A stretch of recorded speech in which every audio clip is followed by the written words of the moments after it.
duas delas já são casadas. Aliás, uma das minhas filhas e o meu genro estiveram aqui em julho, creio que em julho, na conferência de adolescentes.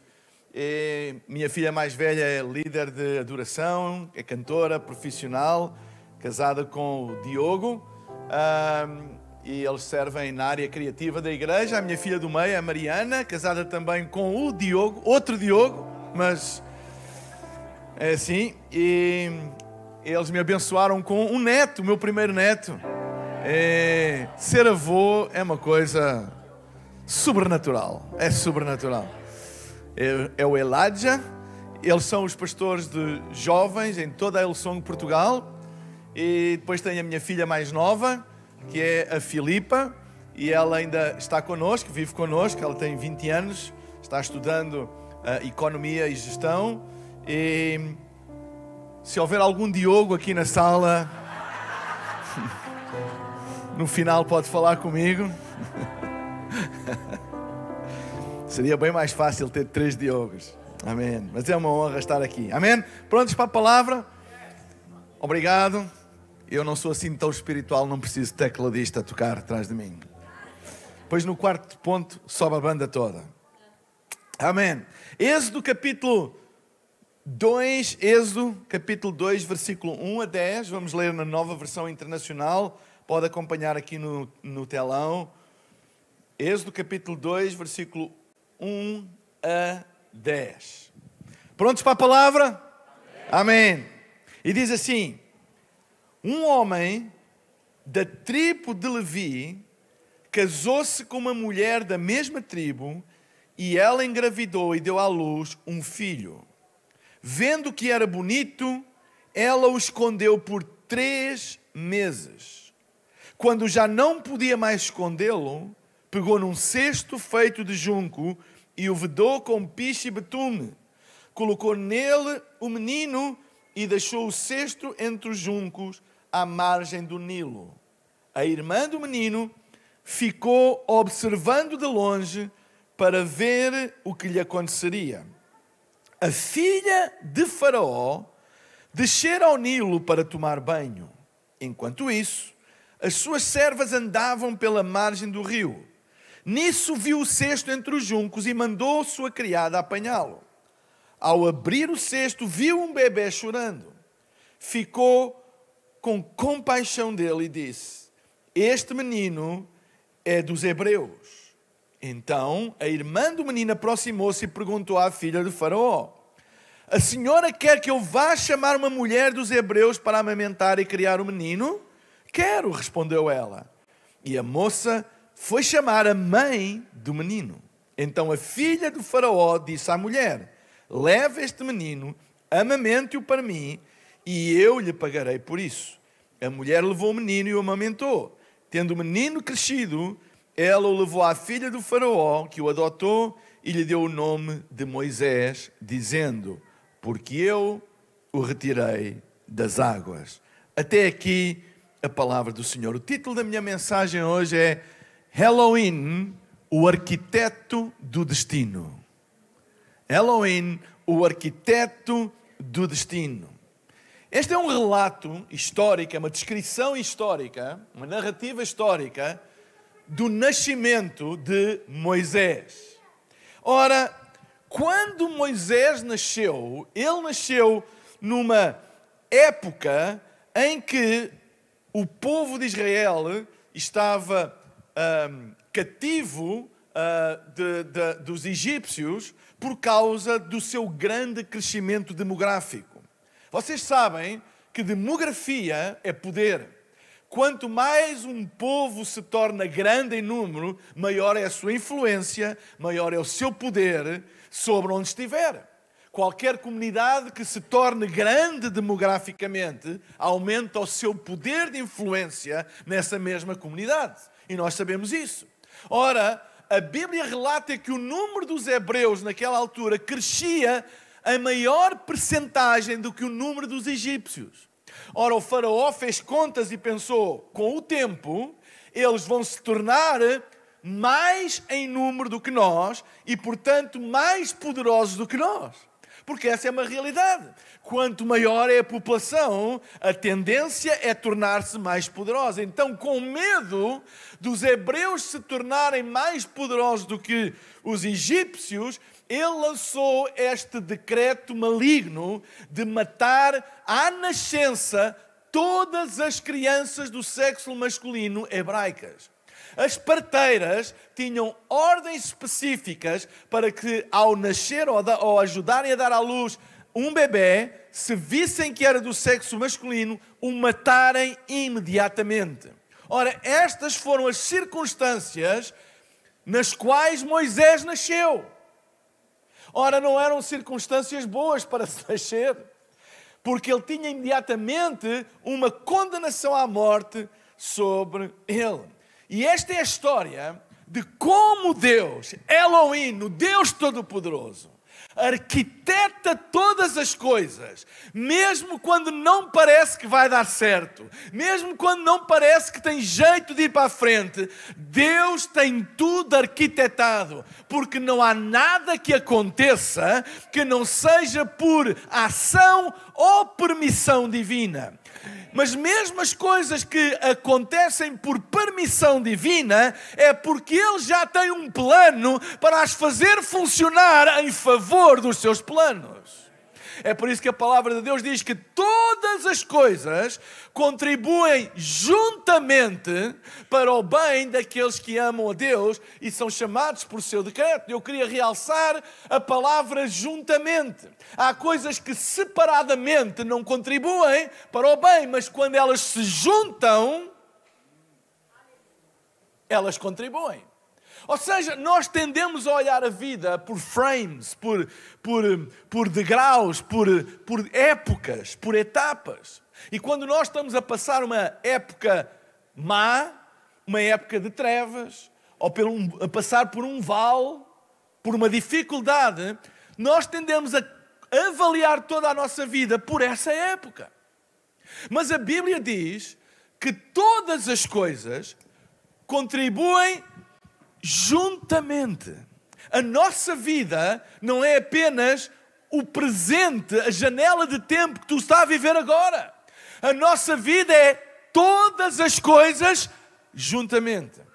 Eu não sei como é com você, mas a minha esposa, ela muitas vezes, ela vem ver um filme comigo, que eu estou a ver um filme na TV, e ela vem ver o filme a meio. Entra a meio do filme e depois começa todo o resto do filme a fazer perguntas a mim, porque ela não entende, não é, o que é que está a passar, e começa a fazer perguntas, porque ela entrou no filme apenas numa altura. Nós nunca iremos entender um filme se nós não o entendermos juntamente, certo? Não vamos conseguir entender. A própria Bíblia nos ensina que para nós entendermos a palavra de Deus, nós temos que a entender como um todo. Por exemplo, se alguém apenas conhecer a história de Jesus no frame da crucificação, pensar, que homem infeliz. Mas nós sabemos a história toda e que todas as coisas juntamente contribuem. Ora, eu quero trazer uma palavra para ti hoje. Não desesperes quando estás a passar uma altura difícil, uma altura má. A Bíblia não diz que todas as coisas são boas, mas que todas as coisas contribuem juntamente para o bem. E há coisas que não são boas, mas quando elas estão num processo, num plano, num desenho arquitetado por Deus, quando elas estão juntas, elas vão contribuir para o nosso bem. Ora, a história que nós acabamos de ler é uma história que nenhuma mãe gostaria de passar. Ter que abandonar basicamente um filho dentro de um cesto e lançar no rio. Ora, essa parte da história não tem beleza nenhuma, é duro, é triste, é terrível. Um dia isso ter que acontecer, uma mãe ter que deixar um filho, é uma coisa impensável. Mas esta história mostra que quando elas são todas colocadas juntamente, Deus tem um plano para todas elas. Ora, o que eu gostaria de compartilhar com vocês, usando esta história, é que Deus, o arquiteto do destino, Ele arquiteta todas as coisas para que aqueles que confiam nele possam navegar pelas impossibilidades e pelas tempestades da vida. O grande Deus dos Hebreus, Elohim, era e é bem mais poderoso do que qualquer governante, do que o temido faraó, do que qualquer circunstância. E ele tem todas as coisas debaixo do seu plano. Nada escapa das mãos de Deus. Nada apanha Deus de surpresa. Não há nada que aconteça que Deus seja apanhado de surpresa. Pegado, isso não acontece. Deus sabe todas as coisas e tudo está debaixo do seu... Quando a gente diz Deus tem tudo debaixo do seu controle, o que nós estamos a dizer é que Deus tem um plano já arquitetado. Ele tem um desenho feito. Como um arquiteto, ele tem um desenho feito. E ele sabe que todas as coisas vão contribuir para o bem daqueles que o amam. Ora, neste texto, eu vejo 4 coisas importantes para nós entendermos a natureza de Elohim, o arquiteto do destino. A primeira coisa é que os planos de Deus sempre são gerados em ventres e circunstâncias estéreis.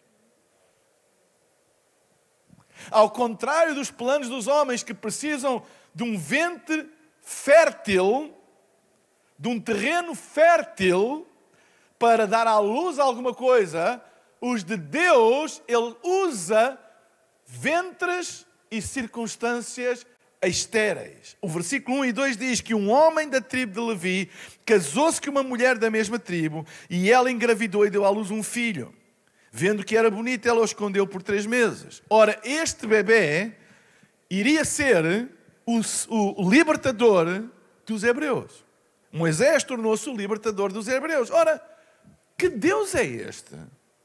Que escolhe a vinda de um libertador numa altura em que todos os bebés do sexo masculino tinham uma condenação prévia à morte.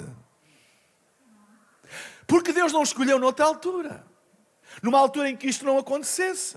Porque é que Deus escolhe trazer à luz o libertador numa altura em que as suas possibilidades de sobrevivência eram praticamente nulas, para não dizer totalmente nulas? Deus escolheu aquela época, Deus escolheu aquelas circunstâncias para trazer à luz o libertador da nação hebraica. Como Deus é capaz de... Eu não escolheria esse tempo, tu não escolheria esse tempo. Sabem, muitas vezes nós falamos no tempo certo. Não é? Falamos, este não é o tempo certo. E quando nós dizemos este não é o tempo certo, é porque a nossa análise das circunstâncias nos leva a concluir que não estão reunidas as condições ideais para que os nossos projetos vão avante. Então nós avaliamos o tempo como certo, como não certo, etc. Mas sabem uma coisa? Para Deus, a determinação do tempo certo não é externa, é interna. É Ele que decide. Deus não precisa que as coisas se alinhem para que os seus planos se cumpram. Deus próprio, Ele força as coisas a se alinharem, mesmo quando todas parecem não se alinhar, para que os seus planos se cumpram. Então Deus não tem tempo certo e tempo errado. É o seu tempo. E quando é o seu tempo, não importa que circunstâncias, que condições existem, e por isso Deus nas Escrituras nos revela que todos os grandes feitos de Deus, eles nasceram em ventres ou circunstâncias estéreis. Quem seria outra pessoa a não ser Deus para se lembrar de fazer pai de uma grande nação, um homem com mais de 80 anos casado com uma mulher estéril? A nação prometida, a nação e a terra prometida nasceram de uma promessa feita a um casal cuja esposa era... Você escolheria um casal cuja esposa era estéril para ser pai de qualquer coisa? Claro que não. Claro que não. Mas todos os planos de Deus, eles são gerados em ventres e circunstâncias estéreis. A Bíblia está cheia de histórias de milagres que nasceram no meio de esterilidade e de impossibilidade. Tantas. Todas as grandes histórias da Bíblia, elas nasceram em circunstâncias adversas, circunstâncias anormais, adversas, são o berço dos grandes planos de Deus. Então, se tu sentes que está a passar uma altura difícil, que tu não és a pessoa certa, deixa-me dizer, tu és o melhor candidato para que um plano de Deus nasça na tua vida. Quando a gente se sente, quando a gente se acha que não tem condições, quando a gente se acha que nós não reunimos em nós mesmos as características e as condições para que alguma coisa grande aconteça, deixa-me dizer que tu é o melhor candidato para que um plano de Deus nasça no teu coração. Porque Ele escolhe ventres e circunstâncias estéreis. Nascimentos no meio de esterilidade sempre mostra que o poder que faz com que algo nasça não está no nosso ventre, mas no poder da semente que em nós foi colocado. Eu quero dizer isto. Os planos de Deus e o seu sucesso, o seu acontecimento, o seu nascimento, o seu progresso não se deve ao terreno, não se deve ao ventre, deve-se ao poder da semente que vem do céu. E tudo aquilo que a gente necessita é de uma semente do céu. Tudo aquilo que a gente necessita não é de ter as circunstâncias ideais, não é de ter a educação ideal, não é de ter nascido na família certa, no país certo, na cidade certa, no tempo certo, ter os contactos certos. Não é isso que a gente necessita, porque o poder do milagre não está no ventre, está na semente que é depositada no ventre. E tudo aquilo que eu e tu precisamos é de uma semente vinda do céu. Eu não preciso que os astros se alinhem. Eu não preciso que os homens me apoiem. Eu não preciso que as circunstâncias se combinem para me ajudar. Tudo aquilo que eu necessito é de uma semente que venha do céu. Porque essa semente é poderosa para fazer todo o universo se alinhar para que aquele plano de Deus se cumpra. Deus move todas as coisas para que uma semente se cumpra.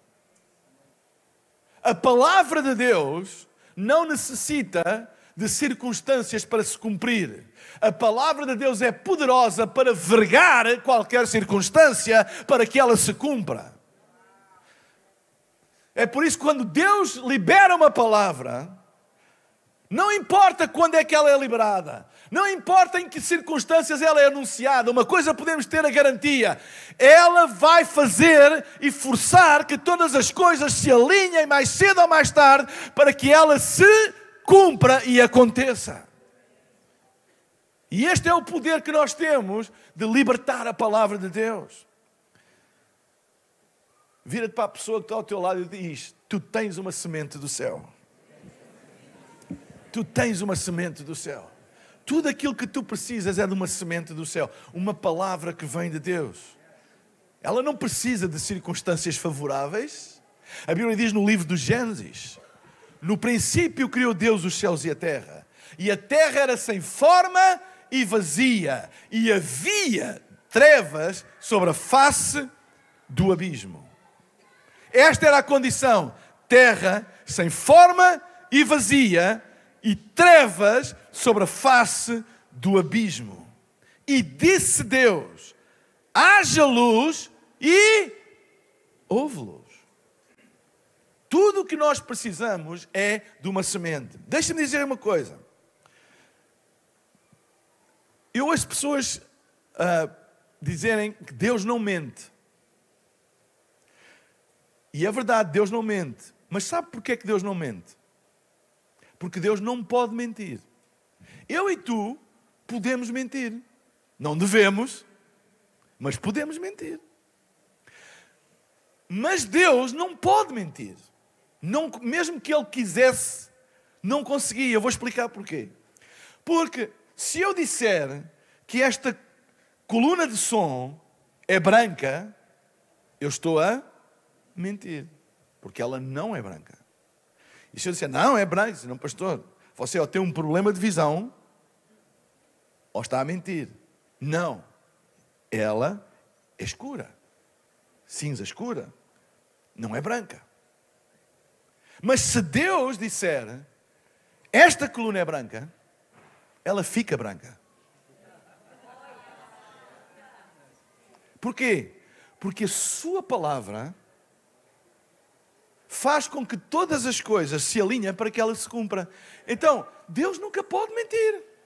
Porque o que Ele disser é o que vai acontecer. Então, quando houver um conflito entre aquilo que tu experimenta e aquilo que Deus diz, crê no que Deus diz. Porque o que Deus diz vai forçar e mudar aquilo que tu experimenta mais cedo ou mais tarde. Ele não é homem para mentir, nem filho do homem para que se arrependa aquilo que sai da sua boca. Quando Deus fala, Deus não observa. Nós falamos por observação. Eu observo as coisas e descrevo o que eu vejo. Então eu digo, este púlpito é preto, este telão está azul, esta luz ali é branca. Eu digo, tenho aqui X pessoas, X cadeiras, este espaço tem X metros quadrados. Eu descrevo aquilo que eu observo. Mas a palavra de Deus é profética. Ela não é baseada em observação, ela é baseada na vontade de Deus. Então Deus, quando fala, Deus não fala pelo que observa. Deus, quando fala a teu respeito, Ele não te descreve aquilo que tu és agora. Ele não descreve as tuas circunstâncias. Ele não descreve os teus defeitos. Ele não descreve as tuas limitações. Deus, quando fala a teu respeito, Ele fala o que Ele acredita sobre ti. Então a palavra de Deus sobre ti não é uma descrição daquilo que Deus vê agora, é uma descrição daquilo que Deus quer que aconteça. E por isso é que ela é redentora, transformadora, libertadora, porque ela molda e muda as circunstâncias, porque Deus nunca fala daquilo que observa, Deus fala daquilo que Ele quer que aconteça. A terra era sem forma e vazia e havia trevas. E Deus não disse, ai que coisa terrível, olha quão difícil está isto. Deus disse, haja luz. E houve luz. Deus não argumentou, Deus não lutou, Deus não tentou convencer, Ele apenas falou. Então, muitas vezes existe um conflito entre a nossa experiência e aquilo que é a palavra de Deus. Aquilo que nós estamos a ver e aquilo que Deus promete na sua palavra. E nós temos que entender que esta tensão é normal. É normal porque nós estamos a viver num mundo natural, guiado pelos sentidos, pelas observações das coisas. Nós tomamos decisões por aquilo que observamos, etc. E vivemos ao mesmo tempo num mundo transcendente, onde Deus não está limitado nisso. O que Deus diz é o que vai acontecer. E quando Deus determinou que Moisés iria ser o libertador do povo, Ele não quis saber se naquela altura havia um decreto para o matar. Ele não quis saber se a possibilidade de sobrevivência de uma criança do sexo masculino era pequeníssima, para não dizer nula. Deus não quis saber disso. Deus diz, esta é a hora dele nascer, ele vai nascer e ele vai ser. E tudo vai se arquitetar e tudo vai se alinhar para que este menino nasça e seja o libertador de Israel. Agora imaginem o coração da mãe a ter que lidar com estas coisas. Ora, a segunda coisa que eu tiro neste texto é que com Deus nunca há coincidências, mas planos. Com Deus não existem coincidências, existem planos. Olha o que diz o versículo 5 e o versículo 6. A filha de Faraó descera ao Nilo para tomar banho.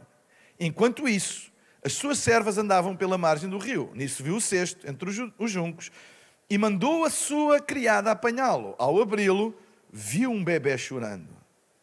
Ficou com pena dele e disse, este menino é dos hebreus. Ora, a mãe do menino teve que tomar uma decisão muito complicada.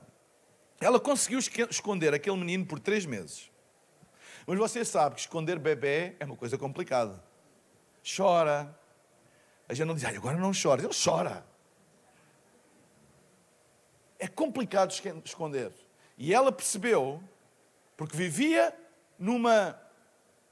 Aquele menino tinha uma condenação à morte sobre ele. E o problema é que, como a parteira não o matou à nascença e eles esconderam, a probabilidade de não ser só o menino a morrer, mas toda a família era grande. Então o risco mãe de Moisés ser descoberta não punha apenas em risco a vida do menino, punha em risco a vida da família toda, porque o mais normal acontecer era o faraó dar ordem para que toda a família fosse assassinada. Então ela teve que tomar uma decisão que nenhuma mãe quer tomar. Ela teve que confiar, colocar o menino num cesto betumado, não foi um cesto qualquer, cesto betumado, e os materiais que foram usados eram os que se usava para impermeabilizar os barcos. Ela fez o melhor, colocar o menino num cesto, tapá-lo e colocá-lo no rio Nilo. A esperança daquela mãe era que alguém de bom coração, que não fosse hebreu, pudesse encontrar aquele menino num rio Nilo e adotá-lo e criá-lo como um egípcio. E ninguém saberia quem ele era. Ora, as probabilidades, vamos ser muito honestos, as probabilidades disto acontecer eram muito reduzidas, por várias razões. Primeiro, o rio Nilo não é um rio qualquer. O rio Nilo é um rio com muitos predadores. Os famosos, por exemplo, crocodilos do Nilo, já ouviu falar? Ora, deixar uma criança num rio com animais selvagens, as probabilidades de sobrevivência seriam reduzidas, para não dizer nulas. No eventual caso improvável dele sobreviver, qual seria a probabilidade de alguém não hebraico encontrar aquele menino e Deus lhe tocar no coração para o criar em vez de o denunciar? O mais normal, se algum egípcio encontrasse um menino e os traços do bebê mostram que ele é hebraico, o mais normal era eles entregarem-no para matar. As chances eram praticamente reduzidas. Se alguém fosse dar aconselhamento àquela mãe, dizia: olha, não tenhas esperanças. Essa tua ideia de alguém poder encontrar isso, 0,0000001% de probabilidades. Mas ela não tinha outra hipótese. Ou era esta, ou iam todos morrer, porque é impossível esconder um menino. E como a lei tinha saído, a quantidade de pessoas que funcionavam como delatores, denunciadores, era muito grande. Gente que, para ganhar prestígio, denunciava os outros. Sempre foi assim. E ela sabia disso. E era uma questão de tempo, uma questão de dias, até ela ser encontrada e toda a família sofrer com isso. Quando ela deixou o menino das águas, eu nem quero pensar no coração de uma mãe, mas ela não tinha garantias. Se alguém o iria encontrar, quem o iria encontrar, se algum animal o iria matar, ela não sabia. Não havia garantias nenhumas, era apenas uma jogada de confiança. E ela fez. Sabem, para nós experimentarmos os planos de Deus, nós só temos uma única opção: confiar. A Bíblia diz: sem fé é impossível. Não diz que é difícil, diz que é impossível. Sem fé é impossível agradar a Deus. O nosso relacionamento com Deus está baseado em fé, confiança absoluta em quem Ele é. Não um jogo de probabilidades. Não pôr nos pratos da balança o que é possível e o que não é possível. Aqui os pratos da balança estavam todos inclinados para um lado. Para experimentarmos os planos de Deus, nós só temos uma opção. E às vezes Deus deixa-nos chegar a situações que nós só ficamos com uma opção: é confiar nele, ou então não vai dar certo. Nós não temos plano B, não temos rota de escape. Só temos uma. Ela não tinha outra opção. E muitas vezes nós chegamos a situações de desespero e parece que essa situação vai ser o nosso fim, mas eventualmente essa situação pode ser a nossa vitória. Porque quando alguém chega a uma situação que a única opção que tem é confiar em Deus, essa não é a única opção, essa é a opção. O problema é que nós vivemos num mundo com muitas opções. E muitas opções criam dificuldades de escolha. Você já foi, por exemplo, a algum restaurante em que o menu parece uma Bíblia, tem tantas opções que a gente não sabe o que escolher? Existe uma cadeia de restaurantes nos Estados Unidos que eu gosto muito, chamada Cheesecake Factory. Mas o menu deles é uma Bíblia. Então é difícil escolher quando existem muitas opções. Por incrível que pareça, quando existem muitas opções, a dificuldade de escolha é maior.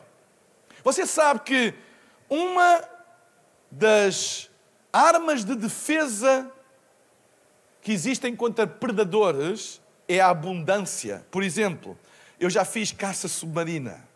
Quando você apanha um cardume de peixes, você não consegue fazer mirar nenhum. Quando os animais andam em manada, os predadores têm dificuldades em caçá-lo. Sabem porquê? Porque não conseguem focar-se num. É por isso que eles sempre vão atrás dos doentes e dos que estão fora da manada. Porque eles conseguem focar-se. Ora, muitas opções traz dificuldade de escolha, de foco. E nós vivemos num mundo com muitas opções. Muitas opções. Sabem, eu estava falando com um amigo meu, pastor em África. E ele conta milagres atrás de milagres e milagres. E ele disse: Mário, tu sabes porque é que em África há muitos milagres? Incríveis, de curas. Sabes porquê? Porque não há outra opção. Ou é um milagre ou morre. Como há menos opção, a pessoa confia, não tem outra opção. E Deus muitas vezes quer nos colocar em situações que a gente não tem outra opção. E para nós parece um desespero, para nós parece o fim da linha, mas para Deus é o princípio do seu plano arquitetado. É colocar-nos numa situação onde não há outra opção, senão confiar-se. Nós não sabemos, mas Ele sabe todas as coisas e tem tudo sob controle. Ele tem todos os pontos ligados, como um arquiteto que liga por linhas, todos os pontos, para que no fim tudo dê certo. O meu pai era desenhador de projetos. E eu lembro-me, há muitos anos, não havia os programas de computador, que hoje era tudo feito à mão, com estiradores e réguas e esquadros e compassos. E ele tinha umas folhas de papel vegetal que se usava para os projetos, com tinta da China. Ele fazia aquilo. E quando ele começava a fazer ao princípio era traços e curvas e ângulos. Ao princípio, quando um arquiteto começa a desenhar, nós não entendemos nada. Aquilo são riscos e rabiscos, mas quando acaba, a gente, uau! Deus é um arquiteto. Quando Ele começa a desenhar o nosso destino, às vezes parece confuso, a gente não entende o que é que Ele está a fazer, porque é que faz um traço aqui, porque é que isto está a acontecer, porque é que isto vem à minha vida. Nós não entendemos até que o desenho fica todo completo. Deus tem tudo sob controle. Ora, por coincidência, imaginem, por coincidência, naquele dia, à hora em que o cesto ia passar em determinada parte do rio, por coincidência, a filha de Faraó acordou com uma vontade de ir tomar banho ao rio. E levantou-se a uma determinada hora. Você sabe, filha de Faraó não tem horário de pegar no emprego. Levanta quando quer, vai onde quer, não tem ninguém a dizer está a chegar atrasada, não. É quando quer. Imagine. Ora, naquele dia, por coincidência, ela levantou-se àquela hora exata e decidiu ir tomar banho ao Rio Nilo, logo naquele lugar, àquela hora. Não foi uma pessoa qualquer, foi a filha de Faraó tomar banho no mesmo rio, na hora exata onde o menino foi deixado. A mãe do bebê sabia disto? A filha do Faraó sabia de alguma coisa? A filha do Faraó, nem em Elohim ela acreditava. Ela não era seguidora do Deus dos Hebreus. Acreditava nessas coisas, ninguém sabia de nada. Deus não precisa que as pessoas acreditem nele para ele as usar em favor dos seus planos. Porque ele é soberano. Não precisa. Ele move os céus e a terra. Ele move os que creem e os que não creem. Ele move os que amam e os que odeiam. Ele move todas as coisas para que os planos de Deus se cumpram na minha e na tua vida. Naquele dia, ela acordou com vontade de tomar banho. Foi tomar banho. Quem teve o primeiro contacto com o bebê não foi uma pessoa qualquer. Não foi nenhum animal. Não foi nenhuma família normal. Foi simplesmente a filha daquele que ordenou a morte daquele bebê. Ora, duas coisas poderiam acontecer aqui. Ora, imaginem a filha de quem deu a ordem para matar os bebés hebreus, ser ela a encontrar o bebê, das duas uma. Ou aquele bebê teve um grande azar e foi logo ter com alguém familiar de quem deu a ordem para matar, então não tem esperança. Eu não sei se na ideia da mãe estava alguém ligado ao faraó. De certeza que não. Alguém que não esteja comprometido com a ordem de assassinar o meu bebê. Alguém que finja que aquele menino é dele. Ora, eu não escolheria a filha de faraó para encontrar o meu menino. Porque então vai logo parar, é como ir parar à boca do leão. Se calhar para muita gente, que azar incrível que ela teve. Logo, quem é que iria encontrar o menino? A filha do que deu ordem de assassinato. A Bíblia diz que a irmã do menino seguia ao longe para ver. Parece que estou a ver a aflição dela. Não. Esta não. Deus não. Que ela não veja. E ela viu. Não tem hipótese. Que azar. Às vezes há coisas que parecem que vêm para nos destruir. Mas Elohim, o arquiteto do destino, ele sabe o que é que está a fazer. Ele sabe o que é. É por isso que no meio da ansiedade, no meio da incerteza, no meio das lágrimas, nós podemos confiar em Deus. Deus, eu não entendo. Isto parece a pior notícia, mas Deus, eu vou confiar em Ti. Nunca duvides dos planos de Deus, mesmo quando eles não fazem sentido ou parecem que não vão funcionar, pois Tu não sabes todas as coisas. Ele sabe todas as coisas. Ele só pede a nossa confiança. Ele é o arquiteto do universo. Ele tem todas as coisas debaixo do seu controle e poder. Deus usa até aqueles que nos querem destruir. Deus usa para fazer cumprir os seus planos. Deus não usa apenas para te salvar, mas para te levar ao teu destino. A única pessoa que poderia não apenas salvar a vida do menino, mas levá-lo ao destino para o qual ele veio. É que Deus não queria apenas salvar o menino, Deus tinha um propósito para aquele menino, que era ser o salvador, o libertador dos hebreus. Deus não estava no negócio de salvar e proteger o menino, Deus estava no negócio de levá-lo ao destino dele.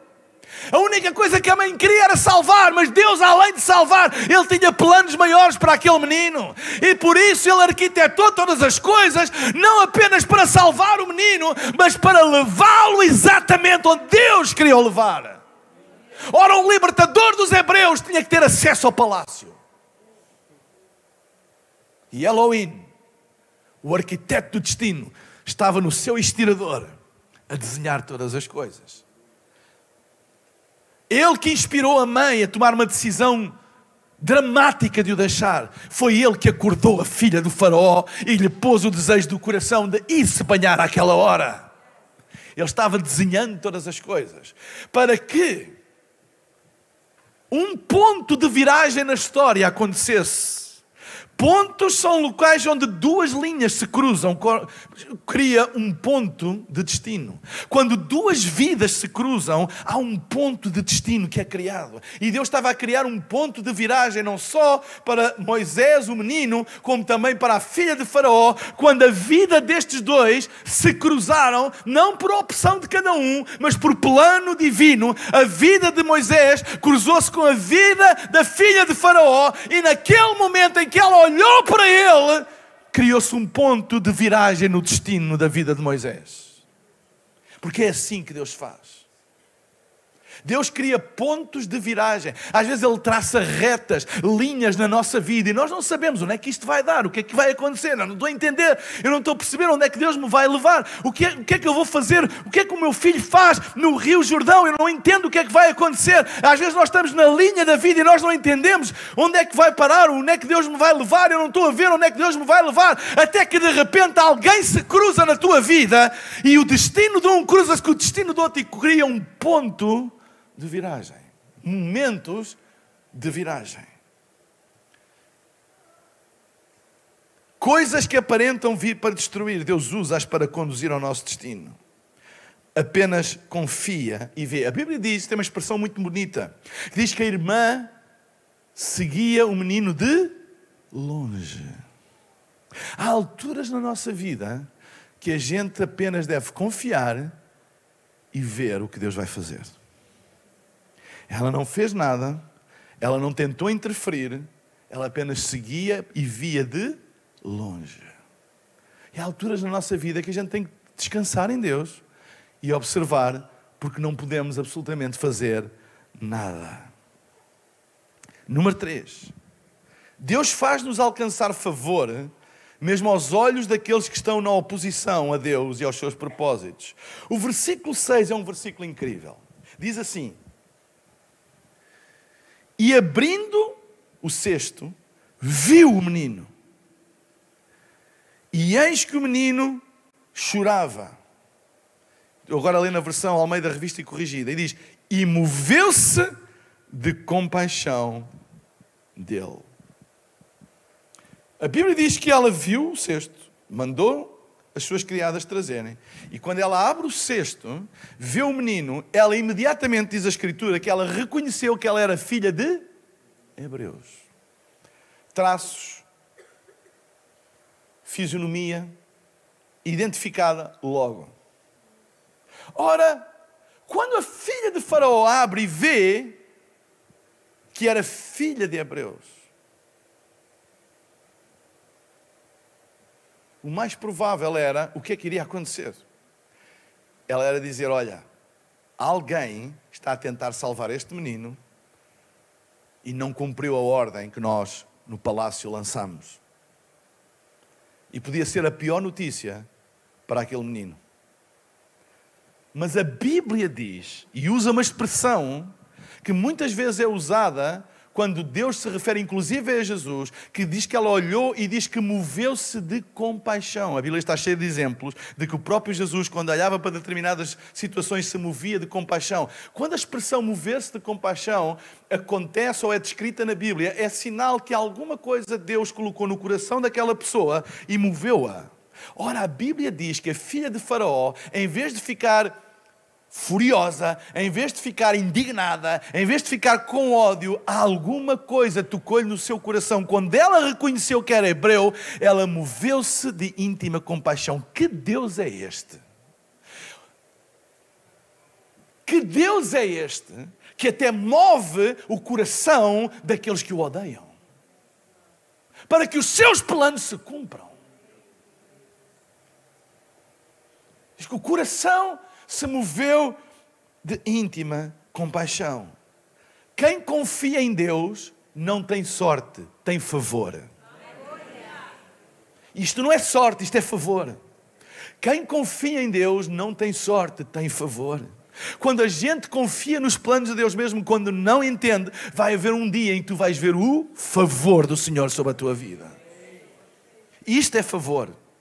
Porque isto foi Deus que tocou no coração dela. Então Deus acorda, Deus leva para tomar banho, e na hora da verdade, em onde ela podia decidir a morte imediata daquele menino, Deus toca no coração dela e ela sentiu compaixão. Ora, a irmã estava em expectativa a olhar, porque ela olhava de longe. E quando ela viu, eu imagino, o pulsar do coração dela acelerou. E diz, não, a filha de Faraó, não. Quando ela abre, ela vai ver que ele é hebreu e ela vai matá-lo. Mas ela se encheu de compaixão. E ela imediatamente percebeu pela reação dela, ao ponto de ela ter a coragem de chegar e oferecer para arranjar alguém hebraico para amamentar a criança. Deus faz-nos alcançar favor, mesmo aos olhos daqueles que estão em oposição aos seus planos. Este menino, lembrem-se, ele tinha um target, ele tinha um alvo sobre a vida dele. Ele estava condenado à morte. Era como se encontrasse um fugitivo da prisão para o condenar à morte. Mas Deus usou a família do Faraó, a família daquele que lançou a ordem, para salvar o menino. Não me digam que Deus não é um arquiteto. Não me digam que Deus... Ele faz todas as coisas contribuírem para aquilo que Ele quer acontecer. Ele, se for preciso, Ele usa quem deu a ordem de matança para se tornar também aquele que é o caminho da salvação e do destino, porque Deus tem sempre um plano maior do que o nosso. Deus não estava apenas a ver a sobrevivência daquela criança, Deus estava a ver a libertação do seu povo. Havia um plano maior, e Ele é Elohim, o arquiteto do destino. Havia um plano maior que todo mundo desconhecia, mas Ele sabia o que estava fazendo. Favor é graça divina arquitetada. A vida é feita de linhas. Nossa vida tem uma linha, a vida das pessoas tem uma linha. E às vezes há linhas que se cruzam em determinadas alturas do tempo e da história e criam um ponto de favor. Nós não manipulamos nada, nós não tínhamos poder para nada, nós não forçámos nada a acontecer. É aquilo que as pessoas dizem, foi o destino. Foi a graça divina arquitetada. Deus já sabia que naquele dia, àquela hora, esta linha ia se cruzar com aquela linha. A vida de Moisés iria se cruzar com a vida da filha de Faraó e iria criar um ponto de favor. E isso acontece na minha e acontece na tua vida. Deus, se nós permanecermos fiéis a Deus, ao plano e ao propósito que Deus tem para a nossa vida, mais cedo ou mais tarde, há linhas de outras vidas que se vão cruzar com a tua e vão criar pontos de favor. Porque Ele tem tudo arquitetado. Em determinadas alturas da história, da nossa história, linhas divinas se cruzam e criam pontos de favor. Um inimigo ou um adversário podem ser um promotor do teu próprio destino. Aquilo que parece que foi criado para te destruir pode ser um plano divino para te promover. Ora, a lei e a ordem do Faraó para matar todas as crianças foi usada por Deus para Deus levar aquela criança até ao palácio, onde Ele eventualmente iria libertar o povo. Como aconteceu? Como aconteceu? Deus tem todas as coisas sob controle.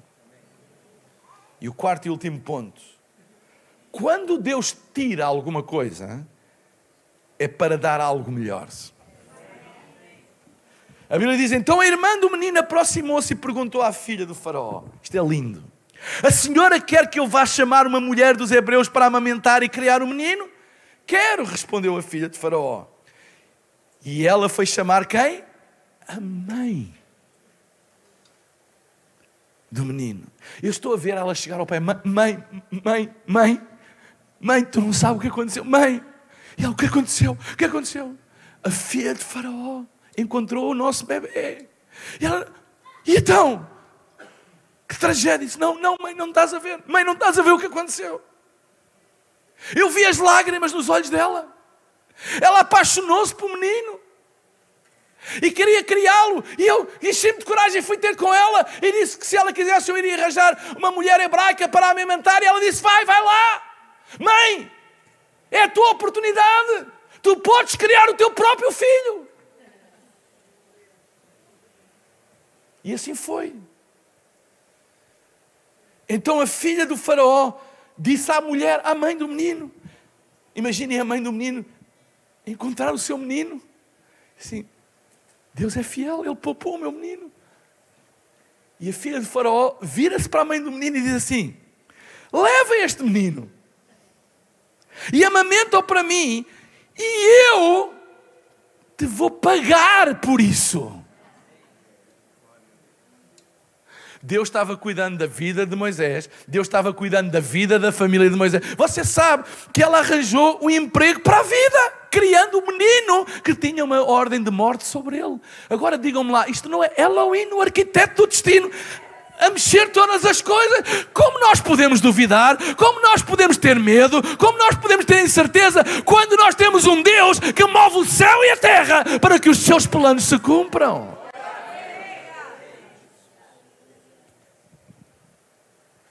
A mulher levou o menino e amamentou, tendo um menino crescido. Ela levou a filha do faraó e adotou e deu-lhe o nome Moisés. Se a mãe do menino não largasse o menino, ele seria descoberto, seria morto e toda a família seria morta.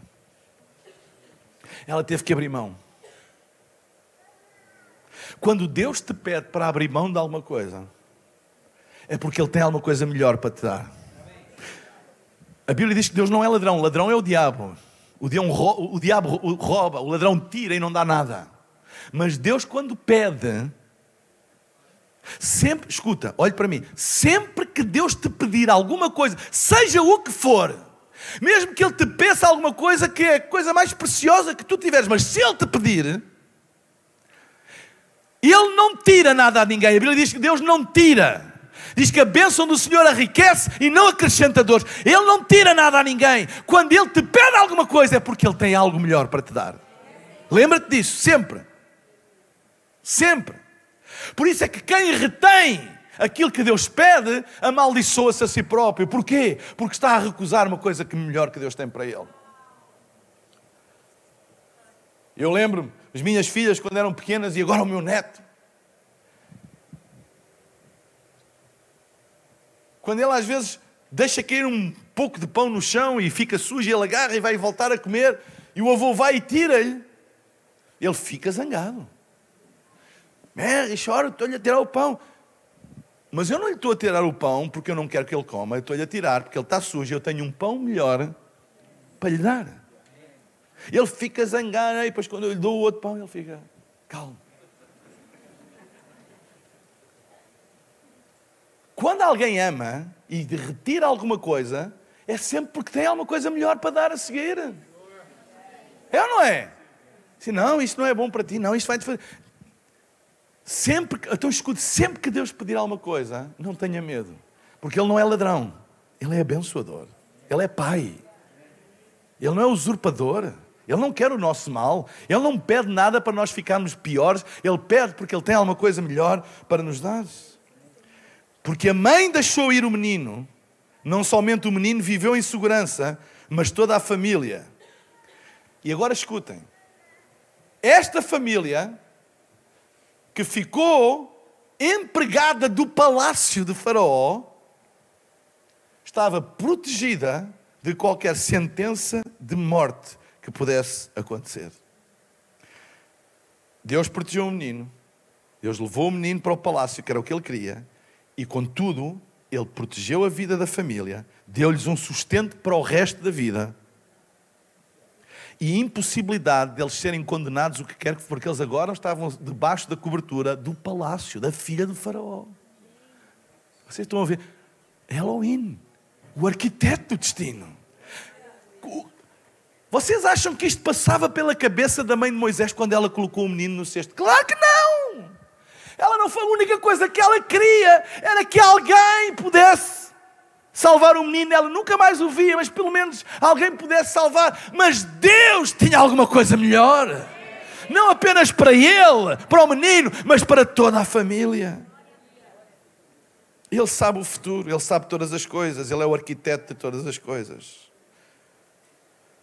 Uma perda com Deus é tomar balanço para algo melhor. é sempre tomar balanço para alguma coisa melhor. Eu queria trazer esta mensagem. Agora podem tocar à vontade. Agora vai ficar espiritual a coisa. Vamos lá embora. Eu queria trazer esta mensagem porque muitas vezes na nossa vida nós temos momentos em que a vida não faz sentido. Porquê? Porque é que isto... Já alguém alguma vez perguntou porquê? Nós temos que mudar a pergunta. Não pergunte porquê, Deus, mas pergunta para quê, Deus? Eu não quero saber o porquê, porque o porquê é olhar para trás. O para quê é olhar para a frente. O que é que tu tens em mente, Deus? Se tu estás a passar um momento de dificuldade, um momento de neblina no teu futuro, levanta as tuas mãos aos céus e dá graças a Deus.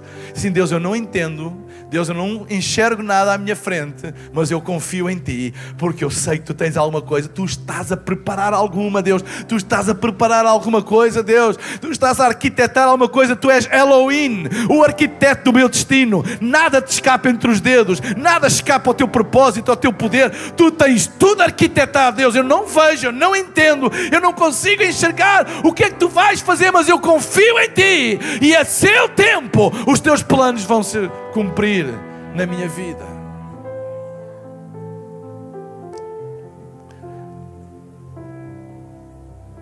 Há alturas na vida que Deus acelera coisas. Às vezes parece que passa tempo e tempo, nada acontece. Pensamos nós, porque nós não enxergamos o que está a acontecer. Mas sabem que Deus trabalha de noite? Deus não trabalha de dia só, Deus trabalha de noite. Na noite da nossa vida, nas noites escuras da nossa vida, Deus está a trabalhar. Mas depois existem alturas em que parece que tudo começa a acontecer e a gente entende, pelo menos em parte, os propósitos de Deus, porque Deus acelera as coisas. Ora, quando há uma aceleração, existe um fenómeno da física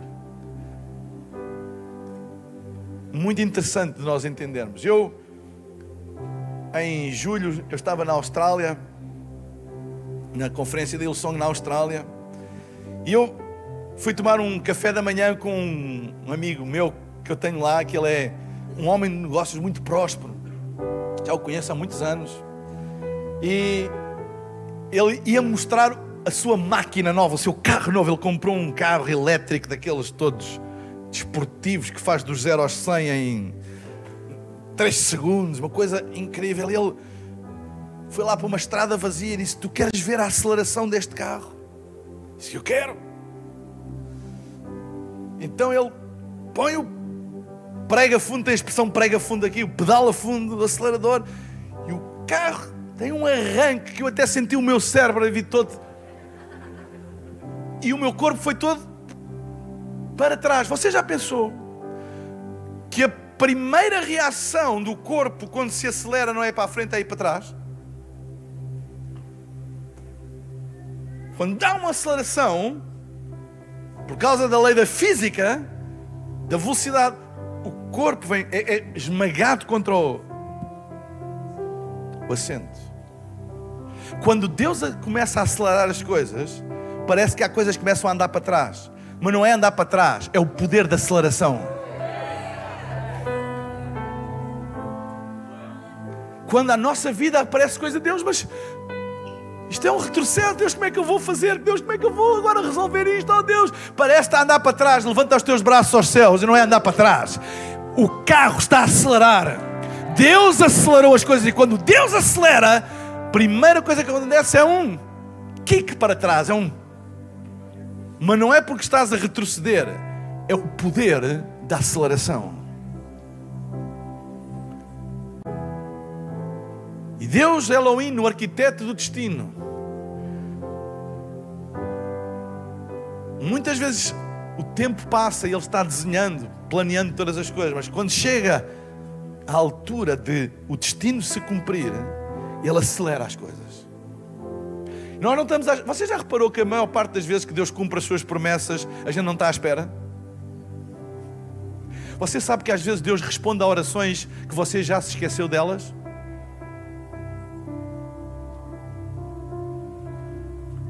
Deus às vezes responde a orações que nós deixamos de fazer, mas já fizemos. Nós esquecemos, mas Deus não esquece. Não há nenhuma oração, nenhum clamor que seja elevado ao céu que Ele esqueça. E às vezes o tempo passa e a gente quase que se acomoda e esquece. Mas Deus não esquece. E muitas vezes as promessas cumprem-se sem nós estarmos à espera. É raro uma promessa se cumprir. Ai, Deus vai cumprir agora. Não. Às vezes nós já não estamos à espera. E as coisas aceleram aí. Às vezes anos de luta e de oração e nada acontece. Nada. Sabe o que é nada? Ora, crê, jejua, crê, ora, jejua, crê, e nada acontece. E de repente, a Bíblia está cheia de e de repente. E de repente veio do céu um som como um vento impetuoso que encheu toda a casa. E de repente, porque Deus acelera as coisas. Às vezes há 2, 3, 4, 5, 6 anos de oração, de crer, de espera, 10, 15 anos. A minha mãe orou 16 anos pela conversão do meu pai. O meu pai odiava a igreja. 16 anos, nem um sinal. Até que um dia, Deus acelerou as coisas. E num dia, sem nós termos ainda hoje uma explicação, o meu pai recebe Jesus. Eu nunca mais me esqueço desse dia. E desde aí eu percebi que Deus, Ele é fiel. E quando chega ao seu tempo, Ele acelera as coisas de uma maneira incrível. 16 anos que a minha mãe orou para o meu pai. E naquela altura, ser, como se dizia lá, protestante, era quase como ter uma doença incurável. Como uma epidemia social. E o meu pai proibiu a minha mãe de ir à igreja. Não queria. Ele dizia-se ateu, mas eu acho que ele não era ateu, ele odiava a igreja. Eu nunca mais me esqueço, um dia eu estava no carro com o meu pai, pequenino eu, e passa o pastor da igreja onde a minha mãe se tinha convertido, embora sem ir. E o pastor educadamente cumprimentou o meu pai, que estava dentro do carro comigo. O meu pai fez assim também com a mão, mas eu ouvi o que ele disse com a boca. Não vou reproduzir aqui, senão vocês iam-se todos embora. E eu percebi, o meu pai odeia esta gente. A minha mãe sempre nos ensinou nos caminhos do Senhor, sem nunca ir à igreja. Mas iam irmãs a casa, ensinaram a Bíblia, ela ensinou a gente. Um dia havia uma campanha evangelística na cidade e a minha mãe pediu ao meu pai, disse, olha, eu gostava de ir a esta campanha. E o meu pai disse, pá, podes ir. Isto foi em 1980. 16 anos depois. E minha mãe levou o meu irmão mais velho e eu fiquei com o meu pai em casa, que ele pediu para eu ficar a fazer companhia a ele. E naquela altura tinha surgido a televisão a cores e o meu pai queria comprar uma televisão a cores. Como nós ficámos em casa, ele disse, queres ir com o pai ali uma loja, distância a pé? O pai está a ver, anda lá, vamos lá à montra ver para escolhermos. Ele disse, está bem, fui e fomos. Íamos no caminho, irmãos, do nada, eu vi, do nada, o meu pai vira-se para mim e diz assim, filho, queres ir com o pai lá àquilo onde a tua mãe foi? Eu gelei, porque eu pensei, o meu pai vai fazer um escândalo lá, porque eu assisti ao ódio do meu pai à igreja, e eu fiquei a tremer com as pernas, e disse assim, se o pai quiser ir, ele disse, eu quero. Eu fui em pânico, disse, o meu pai vai arranjar encrenca. Entramos num pavilhão, estava a ver a campanha, e como qualquer bom desviado, sentámos na última fila.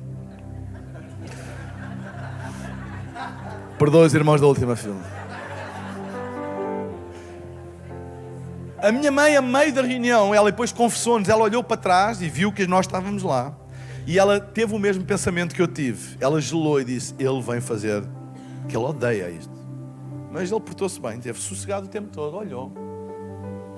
Como qualquer bom desviado também, durante a última música veio-se embora comigo. Mais tarde a minha mãe chega à casa, nós já estávamos em casa e você sabe aquele ambiente do elefante na sala, mas ninguém quer falar. Até que a minha mãe, cheia-se de coragem, disse assim: então, estiveste lá hoje? E ele disse: sim, tive, mas não gostei nada. A partir daquele dia o meu pai nunca mais deixou de ir à igreja.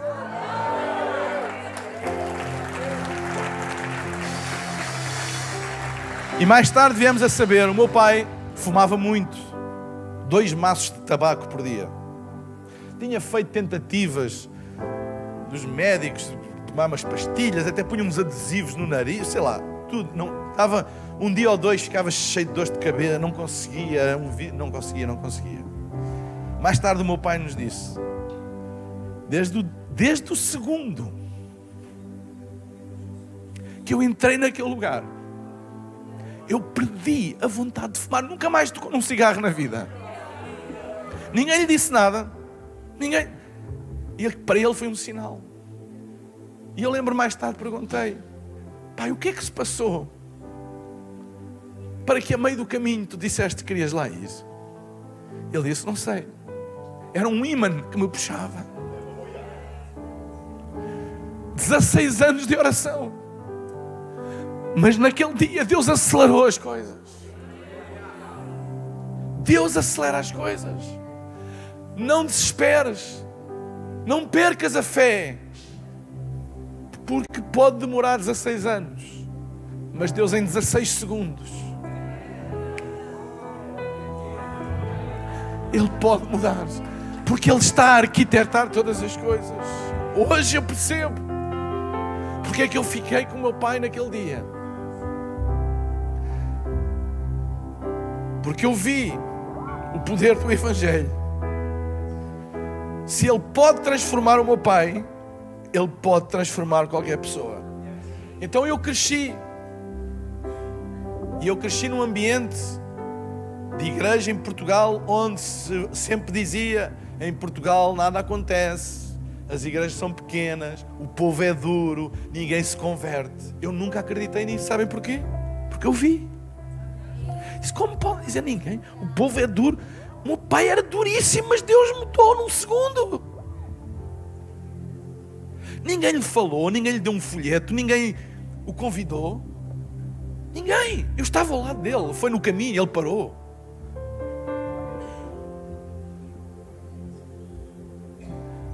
Naquele dia, Deus não estava apenas a salvar o meu pai, Ele estava a pôr destino na minha própria vida.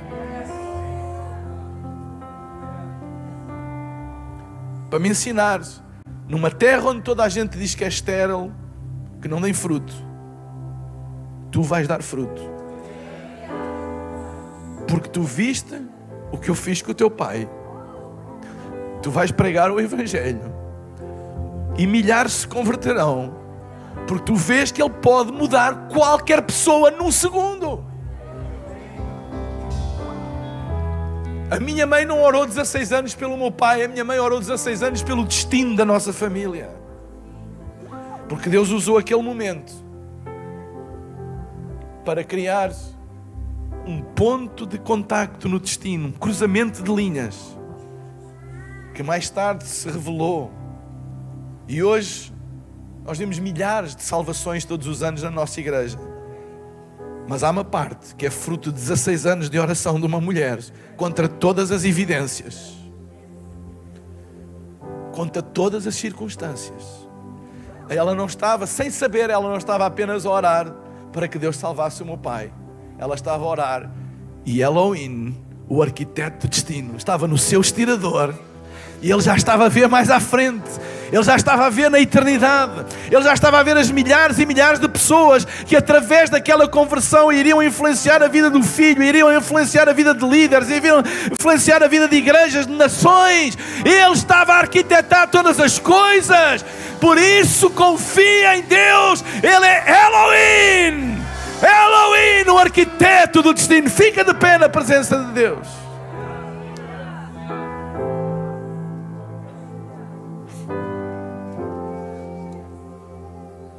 Vocês me perdoem, eu sempre me emociono a contar esta história ao fim de tantos anos. Porque há lições que Deus nos dá que nos marcam para a vida. Nos marcam para a vida. E forjam a nossa fé. E forjam a nossa visão de igreja, do poder de Deus, do poder transformador de Deus. Não me digam que existe terreno duro, nação dura, coração duro. O que é isso para Deus? Do nada, Ele pode, pelo seu espírito, como que um ímã, que foi o que o meu pai diz que sentiu, um ímã. Mesmo Jesus que apareceu a Saulo, a caminho de... e que disse: Saulo, porque me persegues? Ele aparece a pessoas. Eu acredito numa grande colheita. Uma grande colheita. Nunca achamos duro aquilo que Deus chama fértil. Nunca achamos estéril aquilo que Deus quer dar fertilidade. Ele é Elohim, o arquiteto do destino. Pai, nós vimos a Tua presença nesta noite. E queremos entregar diante de Ti as nossas dúvidas, as nossas incertezas, as nossas inseguranças. Mas sabemos que Tu és Elohim, o arquiteto do destino, e que nada escapa às Tuas mãos. Eu oro por todos os meus queridos irmãos que estão neste lugar e estão a passar uma altura de dificuldade na vida. Eu oro, Senhor, para que Tu os fortaleças hoje. E que eles saiam daqui com a certeza que Tu tens tudo no Teu controle e que Tu estás a arquitetar um plano que vai para além do nosso entendimento, para além daquilo que somos capazes de sonhar ou imaginar, Senhor. Porque Tu és Elohim, o arquiteto do destino. Enquanto todos temos os nossos olhos fechados, eu não queria terminar esta reunião sem dar oportunidade a todas as pessoas que estão aqui e que nunca deram a sua vida a Jesus, mas hoje ouviram a palavra de Deus e querem dar a sua vida a Jesus. Querem fazer Jesus Cristo o seu Senhor e Salvador e ver a sua vida mudar para sempre. Eu não estou a falar de religião. Eu não estou a falar apenas de acreditar na existência de Deus. Eu estou a falar acerca de tu abandonares o teu coração nele e confiares nele e fazer Jesus o teu Senhor e Salvador e veres a tua vida levar uma mudança de rumo para melhor. Eu gostava de desafiar a tu tomares esta decisão hoje. Enquanto todos temos os nossos olhos fechados, eu daqui a pouco vou pedir a todas as pessoas que querem tomar esta decisão que façam uma coisa muito simples. Quando eu disser, no lugar onde estão, levantem o vosso braço e nós vamos fazer uma oração juntos. Eu queria incluir também neste grupo de pessoas todas as pessoas que um dia já deram a sua vida a Jesus, mas têm estado longe de Deus, afastados de Deus, esfriaram na fé, mas hoje ouviram a palavra de Deus e querem fazer a sua paz com Deus, querem fazer a sua reconciliação com os caminhos da fé, querem voltar à casa, ao abrigo do Senhor. Este convite é para ti também. E quando eu disser, eu vou pedir que tu levantes também o teu braço e nós oraremos juntos, em nome de Jesus. Se tu és uma destas pessoas, enquanto todos temos os nossos olhos fechados, se tu és uma destas pessoas, agora mesmo esta é a tua noite. Ele arquitetou esta noite. Tu não estás aqui por acaso. Eu não estou aqui por acaso. Ninguém está aqui por acaso. Nós somos fruto de um plano de Deus. E Ele arquitetou para criar um ponto de favor na tua vida. Se tu és esta pessoa, eu vou pedir agora mesmo que tu levantes o teu braço sem vergonha. Levanta bem alto o teu braço e nós vamos orar juntos. Eu estou a ver braços levantados. Levanta bem alto, sem vergonha. Levanta bem alto. Pai, eu oro no nome de Jesus por cada uma destas pessoas. Pai, eu oro para que tu perdoes os seus pecados, para que tu lhes dês uma vida nova. Pai, eu oro, Senhor, para que o teu Espírito contenda com os seus corações e que eles vejam a tua graça, a tua glória e o teu poder, Senhor. Eu oro para que tu os salves e lhes dês uma vida nova, uma vida diferente, Senhor, e que eles possam ver e experimentar a tua bondade. Nós te pedimos estas coisas em nome de Jesus e para a tua glória. Amém, amém e amém. Será que podemos dar uma grande salva de palmas? Amém. Deus abençoe. 3 pessoas aqui do lado esquerdo do Senhor levantar.